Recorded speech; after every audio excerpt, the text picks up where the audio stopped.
Hi everyone, welcome back to my channel botany educator. और हम एस्कोमाइकोटीना का मैंने जो है अभी तक इसका जो है जर्नल करेक्टर्स और उसकी जो एस्कोकार्प है उसका बेसिक स्ट्रक्चर ऑलरेडी डिस्कस कर दिया है। अब अपन टाइप्स ऑफ रूटिंग बॉडी और किस तरीके से एस्कस का डेवलपमेंट होता है वो पढ़ेंगे। इसका इंग्लिश वर्जन भी मैंने अपलोड कर दिया है, तो उसका लिंक भी मैं डिस्क्रिप्शन बॉक्स में दे दूँगी। ठीक है, तो अगर आप लोगों ने फंजाई का नहीं पढ़ा है स्टार्टिंग से, तो आप मेरे चैनल पे जाकर मैंने जो है प्लेलिस्ट बना रखी है डिफरेंट डिफरेंट एल्गी की। उसमें भी क्लोरोफाइसी की अलग अलग जितनी भी एल्गी है अपन ने एल्गी कवर कर ली है। ठीक है, अब अपन फंजाई पढ़ रहे हैं, तो जितना भी आपको एल्गी का पोर्शन है वो देखना है वो देख सकते हैं आप। और जितना भी फंजाई का है वो आपको प्लेलिस्ट में मिल जाएगा। ठीक है, तो अगर आप उस तरीके से पढ़ रहे हैं तो अब अपन आगे आगे बढ़ते जा रहे हैं जैसे जैसे, तो फंजाई भी मेरे ख्याल से बहुत जल्दी कंप्लीट हो जाएगी। तो आप जितना भी है वो रिवाइज करते चलें। और अब अपन इस टॉपिक को स्टार्ट करते हैं। तो एस्को एस्कोमाइकोटीना, पहले तो बात तो है क्या, एक फंजाई की ऐसी क्लास है जिसमें फ्रूटिंग बॉडीज बनती हैं, जिसमें जो है एस्कोस्पोर्स बनते हैं जो कि एक सेक्सुअल स्पोर्स है।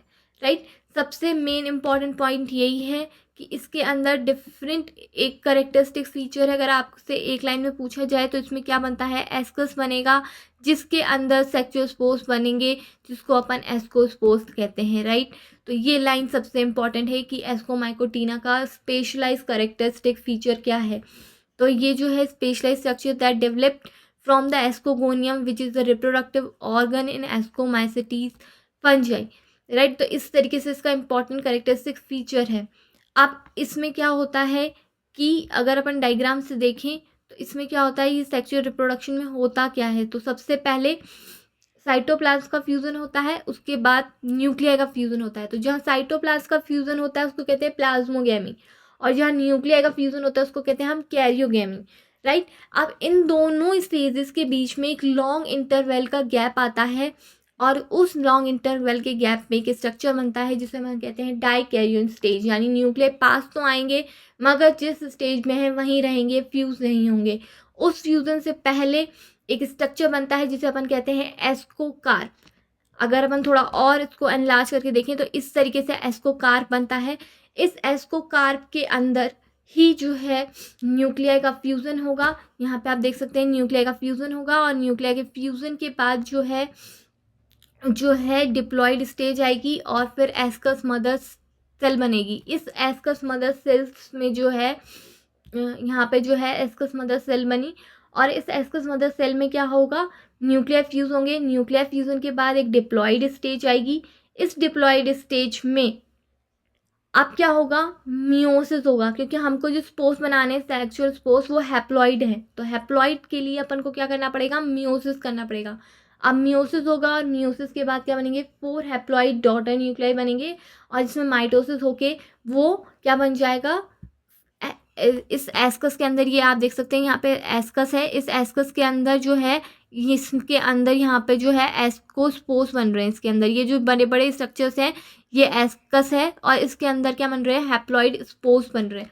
तो इस तरीके से साइकिल चलती है। क्या हुआ, सबसे पहले माइसीलियम है, इस माइसीलियम के अंदर साइटोप्लाज्म पास आए, 2 स्ट्रक्चर्स पास आए। राइट, 2 जो है एस एंथ्रीडियम या उगोनिया या 2 थैलस के प्लस माइनस स्ट्रेन्स पास आए, या अगर सेल्फ फर्टाइल है होमोथैलिक है तो प्लस प्लस के थैलस पास आए, और उसमें साइटोप्लाज्म का फ्यूज़न हुआ। साइटोप्लाज्म का फ्यूज़न होने के बाद न्यूक्लियर पास पास आएंगे जिसे अपन कह रहे हैं डाइकैरियोटिक फेज। उसके बाद क्या होगा, एस्कोकार्प बनेगा। एस्कोकार्प बनने के बाद जो है न्यूक्लियर फ्यूज़ होंगे, डिप्लॉयड स्टेज आएगी। डिप्लॉयड स्टेज के बाद इस तरीके की फ्रूटिंग बॉडी ये जो बनी हुई है, इसके अंदर एस्कस मदर सेल्स बनेंगी। इस एस्कस मदर सेल्स में क्या होगा, मियोसिस होगा। मियोसिस होने के बाद इसमें पहले सबसे पहले मियोसिस होगा। ठीक है, मियोसिस से क्या होगा, हैप्लॉइड स्पोर्स बनेंगे, क्योंकि 4 ही बने भाई। एक एक कोई भी डिप्लॉयड सेल है अगर उसमें मियोसिस होता है तो कितने मियोसिस के बाद स्पोर्स बनते हैं, 4 बनते हैं। 4 में अगर अपन माइटोसिस करें तो माइटोसिस क्या काम आता है, डबल करने के लिए। तो डबल करने के लिए माइटोसिस, और अगर अपन के पास डिप्लॉइड स्ट्रक्चर है, उसको हैप्लॉइड करने के लिए क्या काम आता है, मियोसिस। तो मियोसिस तो है हैप्लॉइड करने के लिए, हैप्लॉइड हो गया स्पोर्स, 4 हैप्लॉइड स्पोर्स बन गए। अब अपन को 8 स्पोर्स बनाने हैं, तो अपन क्या करेंगे, माइटोसिस करेंगे। और माइटोसिस करने से क्या होगा, स्पोर्स बनेंगे, और कितने बनेंगे, 8 एस्को स्पोर्स बनेंगे, राइट। तो यहाँ पे इस तरीके से सबसे पहले डिप्लॉइड स्ट्रक्चर बना, मियोसिस हुआ, मियोसिस से हैप्लॉइड स्ट्रक्चर बना। डिप्लॉइड स्ट्रक्चर था, हैप्लॉइड करने के लिए मियोसिस होगा, फिर माइटोसिस होगा, और 8 एस्को स्पोर्स में कन्वर्ट हो जाएगा, राइट। ये बात बहुत अच्छे से आप लोगों को समझ में आ रही होगी मेरे ख्याल। अब अपन अगर इसको डिटेल में पढ़ें कि किस तरीके से स्पोर बनता है, किस तरीके से इसमें डाइकोरिन फेज आती है, तो एक एक लाइन बहुत अच्छे से पढ़ना। और इन लाइंस को आप बिल्कुल नोट्स बुक्स में बिल्कुल कॉपी कर सकते हैं कि एस्कोमाइकोटीना में क्या होता है, प्लाज्मोगेमी और कैरियोगेमी के बीच में एक लॉन्ग इंटरवल का गैप होता है, राइट। उस गैप के बीच में मेल और फीमेल न्यूक्लियर अरेंज हो जाते हैं पेयर में, और उस पेयरिंग को क्या कहते हैं, डाइकैरियोन फेज, राइट। इस तरीके से पेयरिंग हो गई। अब क्या बनता है, एक स्ट्रक्चर बनता है जिसको कहते हैं एस्कोजीनस हाइफी। ये बनी एस्कोजीनस हाइफी। सबसे पहले अपन देख सकते हैं इसमें एस्कोजीनस हाइफी बनती है, राइट। इस एस्कोजीनस हाइफी के अंदर जो है ऊपर की तरफ एक स्ट्रक्चर ऐसे घूम जाता है, इसको बोलते हैं Crozier. Ascogenous hyphae the upper part become curve, और उसको क्या कहते हैं, क्रोजियर, ठीक है। ये क्रोजियर जो है कर्व होगा। अब इस कर्व पार्ट में जो है पार्टीशन हुआ, एक सेप्टा का फॉर्मेशन हुआ, राइट। इस तरीके से आप देख सकते हैं इसमें सेप्टा का फॉर्मेशन हुआ, और नीचे वाला जो है पेनल्टीमेट सेल है, सेप्टा का formation at the tip, cut off a penultimate cell, और जो ऊपर है वहाँ एस्कस मदर सेल बन जाती है, जहाँ पे 2 न्यूक्लियाई रह जाते हैं, ठीक है। अब अपन देख सकते हैं इस डायग्राम में कि 2 न्यूक्लियाई ऊपर, एक प्लस और एक माइनस यहाँ पे रह गए हैं, राइट। यहाँ पे एस्कस में प्लस माइनस स्ट्रेन रह गए हैं, ठीक है। अब ये जो है एस्कस इनिशियल की तरह काम करता है, ठीक है। ये एस्कस का नीले कलर से मैंने अलग से दिखा रखा है कि यहाँ पे दोनों प्लस माइनस स्ट्रेन है, ये डाइकैरियोन का फेज आ गया है, राइट। यहाँ पर जो है एस्कस मदर सेल बन गई है। अब ये कर्व हो गया।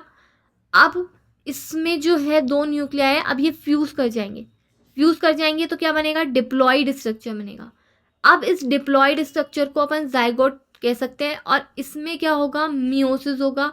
मियोसिस से क्या बनेंगे, 4 हैप्लॉइड न्यूक्लियाई बनेंगे, और उस 4 में माइटोसिस होगा, और वो 8 हैप्लॉइड न्यूक्लियाई बनाएंगे, राइट।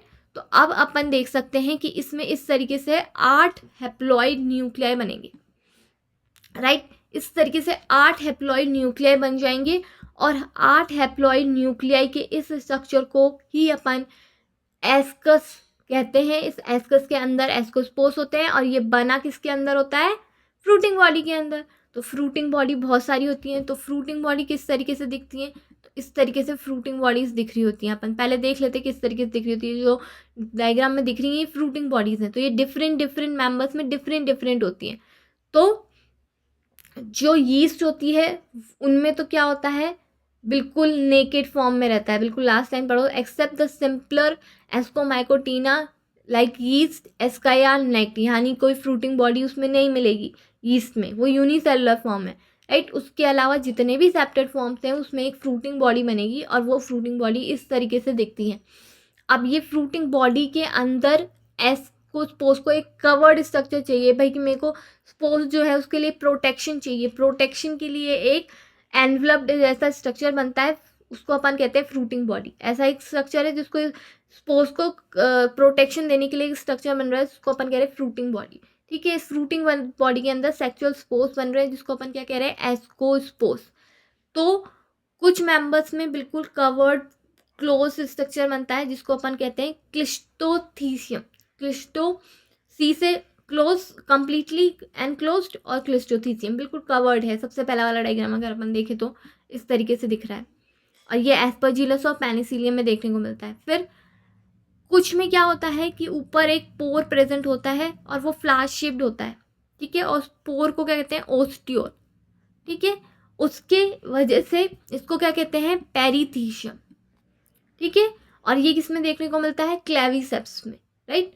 फिर एपोथीशियम, एपोथीशियम में क्या होता है कि सॉसर लाइक शेप्ड होता है, ठीक है। तो वो क्या होता है कि ऐसे सॉसर लाइक शेप होता है और ओपन फ्रूटिंग बॉडी होती है, ठीक है। तो उसको अपन क्या कहते हैं, एपोथीशियम कहते हैं, ठीक है। तो इसको क्या कहते हैं, मोर्सेला और पेजाइजा जो है इसमें ओपन फ्रूटिंग बॉडी होती है, तो उसको क्या कहते हैं, एपोथीसियम। फिर स्यूडोथीसियम में क्या होगा कि कोई ट्रू वॉल नहीं प्रेजेंट होती, उसको अपन कहते हैं स्यूडोथीसियम, ठीक है। तो इस तरीके से डिफरेंट टाइप की फ्रूटिंग बॉडी होती है। जैसे अपन मेंबर्स पढ़ेंगे तो डिफरेंट डिफरेंट टाइप की फ्रूटिंग बॉडीज देखने को मिलेंगी अपने को। तो अपन धीरे धीरे उस फ्रूटिंग बॉडी को डिफरेंट डिफरेंट मेंबर्स में जो पढ़ेंगे तो एक एक को डिटेल में पढ़ेंगे। अभी अपन को सिर्फ इसके नाम याद करने की क्वेश्चन एकदम डायरेक्ट ही आ जाए, क्लिस्टोथीसियम किस में मिलता है, तो एस्परजिलोस और पेनिसिलियम में मिलता है। पेरीथीसियम कैसा दिखता है और किस में मिलता है, क्लेविसेप्स में मिलता है। ये कौन सी डिजीजेस कॉज करती हैं, फंजाई जैसे सैप्रोफिटिक हैं कि पैरासिटिक हैं, और में किस तरीके से ये फ्रूटिंग बॉडी बनती हैं, ये सारा अपन डिटेल में अलग पढ़ेंगे। ये कॉम्पिटिटिव एग्जाम्स के लिए सबसे इम्पॉर्टेंट पेज है, इसको बिल्कुल आप स्क्रीनशॉट लेके खींच के रख लेना, क्योंकि इसमें से क्वेश्चंस आते ही आते हैं। सबसे पहला कि सेप्टा का फॉर्मेशन किस में होता है, तो वो अपना स्कोमाइकोटीना में होता है। सेल वॉल किन में प्रेजेंट होती है, मतलब सेल वॉल इसमें जो है वो किसकी बनी हुई होती है, और जो सेप्टेट है उनमें किसकी बनी हुई होती है। तीसरा इसमें फ्रूटिंग बॉडी बनती है और सेक्सुअल स्पोर्स बनते हैं। तो ये आज के लिए मेरे ख्याल से इतना बहुत है। तो आई होप आपको वीडियो अच्छा लगा होगा। अगर आपको वीडियो अच्छा लगा है तो लाइक कीजिएगा, ज़्यादा से ज़्यादा मेरे वीडियो को शेयर कीजिए, और आप मेरे चैनल पे नए हैं तो सब्सक्राइब करना मत भूलिए। Thank you for watching. अगला जो है अपन सैक्रोमाइसिस पढ़ेंगे, ठीक है।